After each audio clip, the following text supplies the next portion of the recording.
This is Shu with a review, a belated review of the Converse CX FlyEase. Nike has acquired Converse, so Converse utilizes a lot of Nike tech in their shoes as well. In previous renditions, Converse basketball shoes used to have React foam, but instead they've devised their own little, not exactly patented, but their own little foam material called the CX foam. The CX foam feels as good, if not better, than premium plush React or Lunar, so it was great.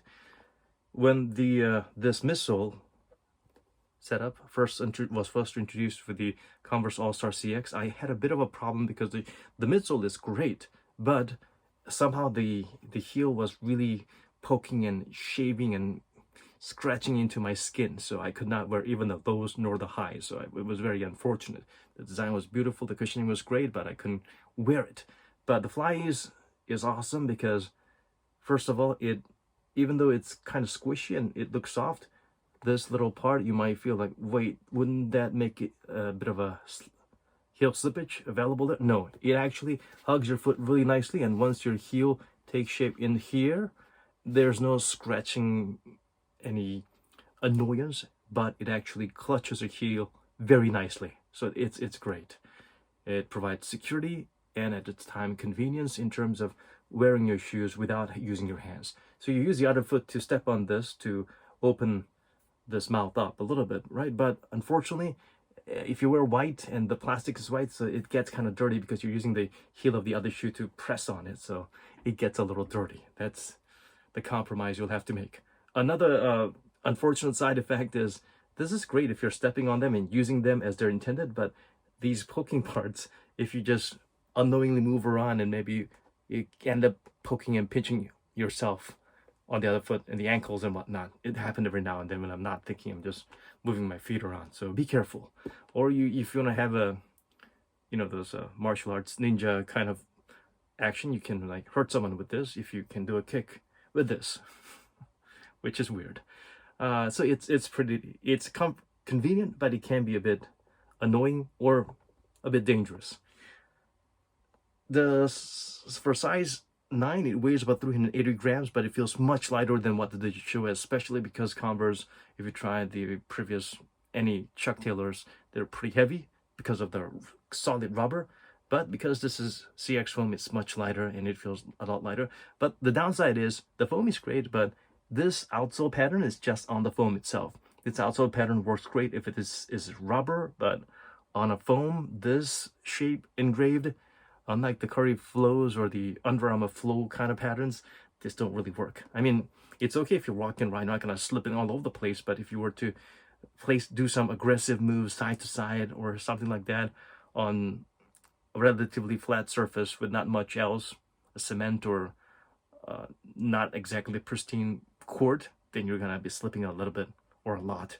So this is just for walking, or if you want to do some activities, make sure you're doing them on a surface that is pristine clean or rough and stretchy like an asphalt or an astroturf.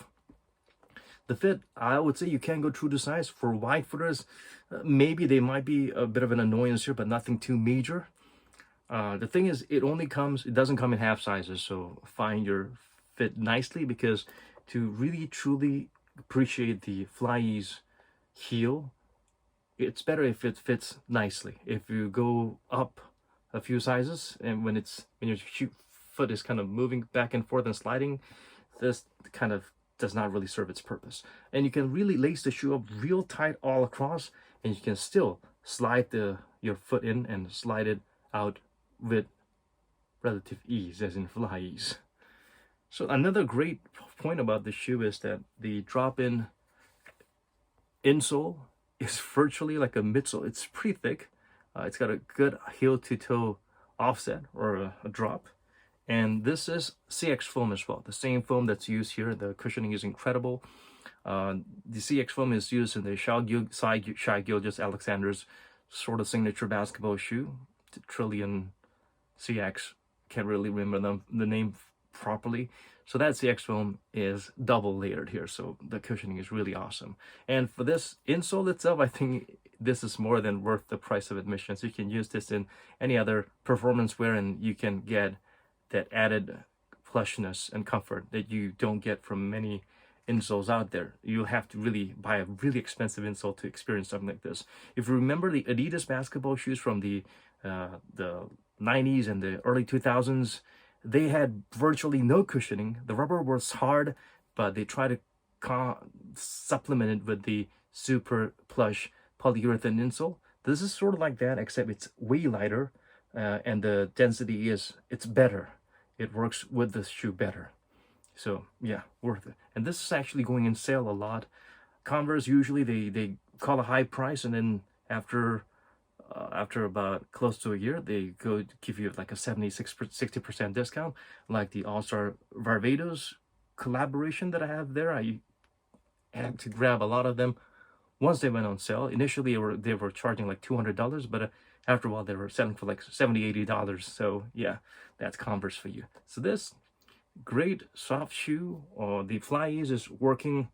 I think this is the best working FlyEase on the heel that I've experienced, better than the ones I've seen in the Nike Air Max 90s, I think.